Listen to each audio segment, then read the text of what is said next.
Alright F1 fans, buckle up because I'm taking you on a high-speed ride through the fascinating history of Formula 1. So, how did this adrenaline-fueled sport begin? Let's rewind back to the year 1946. World War II had just ended, and Europe was desperate for excitement. Motorsports were already popular, but there was no unified set of rules. So, in 1946, the Fédération Internationale de l'Automobile, the FIA, decided to create a single set of regulations for the top tier of racing.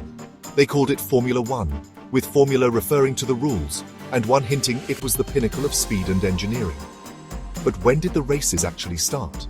The very first official Formula 1 World Championship race happened in 1950 at Silverstone, UK. It was a huge deal. Think British royalty in attendance, thousands of cheering fans, and cars that looked nothing like today's sleek machines. Back then, drivers wore goggles and polo shirts, no fancy suits or high-tech helmets. The early years were wild. Teams like Alfa Romeo, Ferrari and Maserati battled it out. Technology kept evolving, engines got bigger, cars got faster, and honestly, the danger level was off the charts. Drivers like Juan Manuel Fangio became legends. He clinched 5 world titles in the 50s, setting a record that stood for decades. The 60s brought British innovation.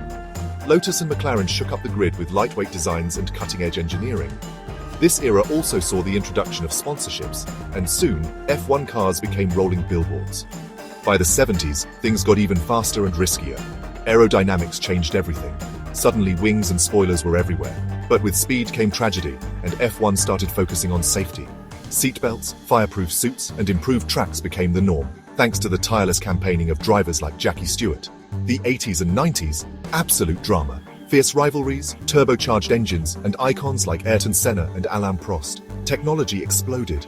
Think computers, telemetry, and even more complicated aerodynamics. Suddenly, F1 wasn't just about fearless drivers, it was about brilliant engineers too. And today, F1 is a global phenomenon. The cars, hybrid monsters blending raw power with sustainable tech.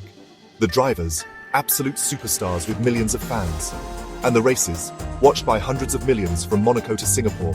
So next time you watch an F1 race, remember, you're seeing decades of innovation, courage, and passion, all racing at 300 kilometers per hour.